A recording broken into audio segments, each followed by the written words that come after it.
Assalamualaikum warahmatullahi wabarakatuh.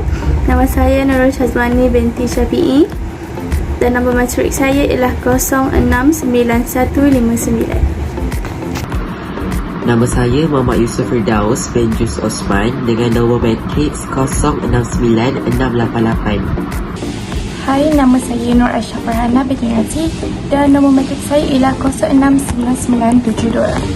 Nama saya Ahmad Syaizat, nombor metrik 071760. Nama saya Nik Mardia binti Ni Abdul Rahman, nombor metrik 069441. Saya Muhammad Afsyam bin Muhammad Fauzi, nombor metrik 071047. Nama saya Muhammad Atif bin Abdul Wahid, nombor metrik 071218. Assalamualaikum, nama saya Muhammad Akil Zazan bin Muhammad Azwan, nombor metrik 071314. Nama saya Nur Auni Edlin binti Hishamuddin, nombor metrik 070443, ingin membentangkan tentang rasuah dalam kalangan masyarakat. Pengenalan rasuah dalam kalangan masyarakat.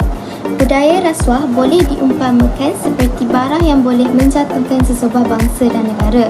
Pembangunan dan kejayaan negara sudah tentunya bergantung kepada sikap dan moral yang diamalkan oleh setiap pengurusan, pentadbiran dan rakyat secara keseluruhannya untuk melaksanakan tugas dengan rasa bertanggungjawab, bersih dan beramanah.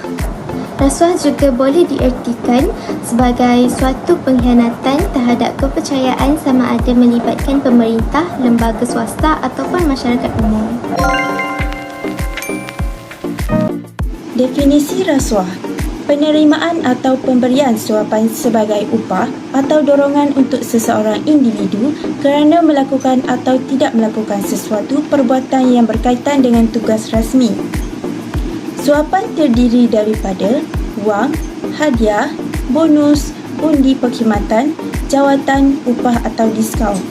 Sebagai contoh, seorang kontraktor telah menghadiahkan seutas jam tangan kepada seorang pegawai kerajaan kerana telah meluluskan projek kepada syarikat milik kontraktor berkenaan. Saya akan terangkan tentang faktornya rasuah. Antara faktor yang menyebabkan gejala rasuah ini adalah disebabkan kelemahan peribadi seseorang individu. Kelemahan peribadi ini mungkin disebabkan oleh kurangnya didikan agama dan moral seseorang. Sikap ingin hidup mewah dan tamak menyebabkan golongan yang mengambil rasuah ini sanggup mengetepikan ajaran agama. Mereka hanya memikirkan kesenangan sementara tanpa sedar balasan dan hukuman yang bakal diterima kelak. Antara langkah untuk membendung gejala rasuah di Malaysia adalah melalui peranan pihak kerajaan. Hal ini dikatakan demikian kerana pihak kerajaan melalui agensi SPRM perlu mengambil tindakan yang lebih agresif tanpa mengira pangkat dan kedudukan dalam melaksanakan tugas, kerana anggota SPRM merupakan sebuah badan bebas yang dilantik. Tafsirnya, anggota SPRM perlu turun padang dan bertindak menyamar seperti rakyat biasa untuk menyiasat aduan yang dilaporkan tentang kes rasuah.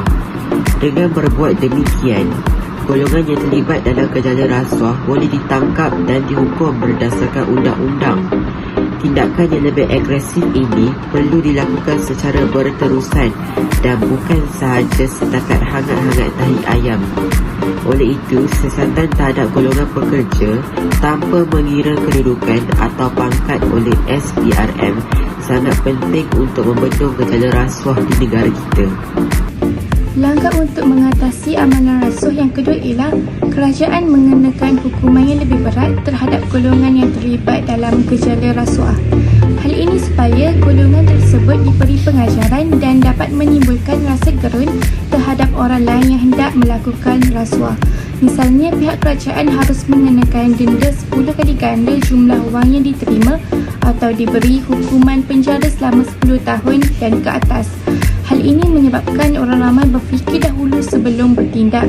Golongan yang terlibat dalam gejala rasuah harus mengetahui bahawa sepandai-pandai tupai melompat akhirnya jatuh ke tanah jua. Kerjanya berdasarkan pelaksanaan undang-undang seharusnya memberi kesedaran melalui media sosial supaya dapat mendidik masyarakat tentang bahaya amalan rasuah.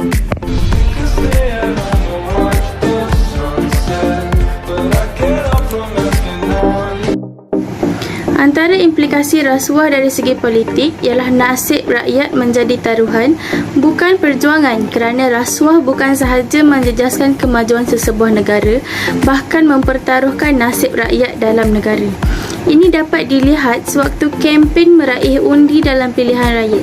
Janji dan habuan menjadi mainan, namun setelah berakhirnya pilihan raya, janji tinggal janji dan yang menjadi mangsa adalah rakyat setempat.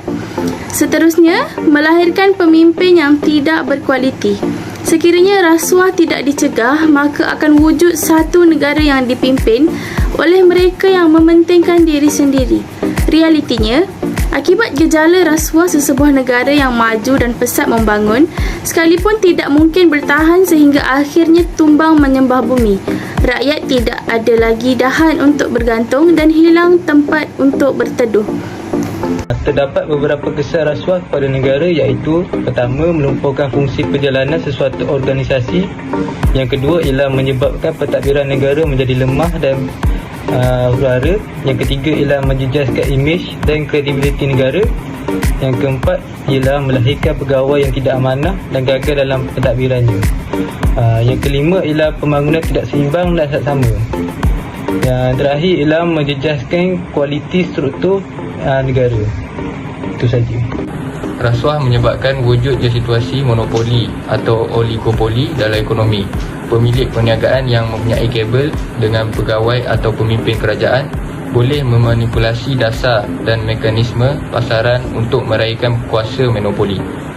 Dengan kuasa monopoli, persaingan harga atau kualiti tidak lagi wujud. Pengguna akhirnya terkesan kerana terpaksa membayar lebih untuk kualiti yang rendah.